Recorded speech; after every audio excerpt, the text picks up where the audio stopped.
தேசிய முற்போக்கு திராவிட கழகத்திற்கு மட்டுமின்றி ஒட்டுமொத்த தமிழ்நாட்டுக்கு நேர்ந்த பேரிழப்பாகும். அவர் திரையுலகில் அடியெடுத்து வைத்த நாளிலிருந்து விளிம்பு நிலை மக்களின் குரலாக திரையில் ஒலித்தவர், முழங்கியவர். அலைவோசை படமாக இருந்தாலும் சரி, அடுத்தடுத்து அவர் நடித்த பல படங்கள் எளிய மக்களின் வாழ்வியலை பேசியது. சாதிய கட்டமைப்புக்கு எதிரான போர் குரலாக அவருடைய குரல் ஒலித்தது. இடதுசாரி அரசியல் பேசும் திரைப்படமாக நடிகர் விஜயகாந்த் அவர்களின் திரைப்படங்கள் வெளிவந்தன. திரைப்படத்தில் அவர் பேசிய வசனங்கள் அவருடைய அசாத்தியமான துணிச்சலை வெளிப்படுத்தி இருக்கிறது. அவர் திரையுலகில் தனக்கென்று ஒரு பாதையை அமைத்து கொண்டார், தனி முத்திரையை பதித்தார், சாதனைகள் படைத்தார். அதே அடிப்படையில் அரசியல் களத்திலும் அவர் அடியெடுத்து வைத்தார். தேசிய முற்போக்கு திராவிடர் கழகம் என்கிற அரசியல் கட்சியை தொடங்கி ஒரு சில ஆண்டுகளிலேயே அவர் எதிர்க்கட்சி தலைவர் என்கிற நிலைக்கு உயர்ந்தார்.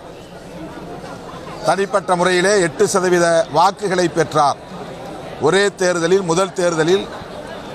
இது தமிழக அரசியலில் ஒரு அளப்பரிய சாதனையாக பேசப்பட்டது.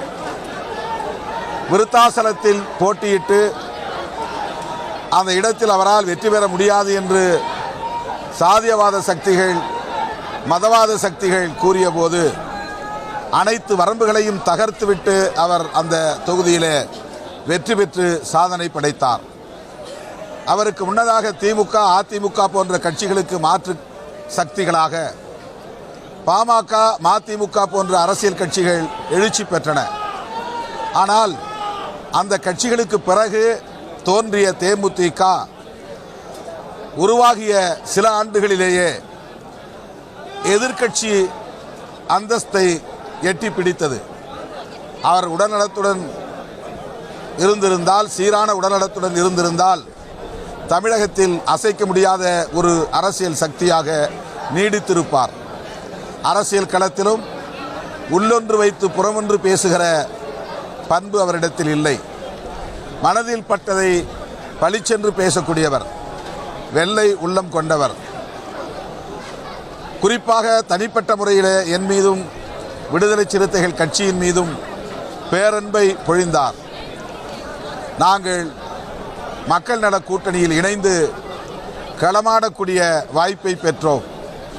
மக்கள் நல கூட்டணியின் முதலமைச்சர் வேட்பாளராக அவர் களத்தில் எங்களோடு கைகோர்த்தார். அந்த காலம் எமது அரசியல் வாழ்வில் மறக்க முடியாத காலம். அவர் என்னை பார்க்கிற போதெல்லாம் ஆறத் தழுவுகிற, அரவணைக்கிற நல்லன்பை வெளிப்படுத்தி இருக்கிறார். தனிப்பட்ட முறையில் நான் எனது இழப்பாக, பேரிழப்பாக நான் பார்க்கிறேன்.